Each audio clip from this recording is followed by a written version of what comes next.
Halimbawa, eto namang columns paano i-adjust, halimbawa mayroon tayo ditong, halimbawa lagyan natin ng address. Tapos halimbawa yung ang ano niya is malayo halimbawa, o lagyan natin ng country for address tapos, halimbawa yung street niya ay, um, Kalinga Street. Halimbawa ganyan. So lampas na siya, ang gagawin natin diyan, ilagay natin dito yung ating, cursor dito sa taas, diyan sa column, sa gitna ng B and C, itong may parang may line dito, ayan.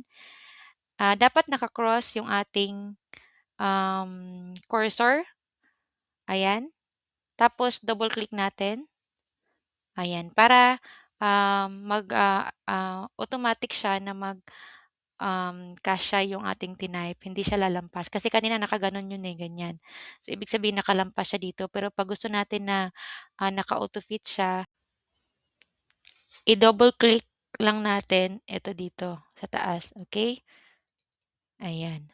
Makikita niyo nag-auto fit na yung, sinulat natin na text.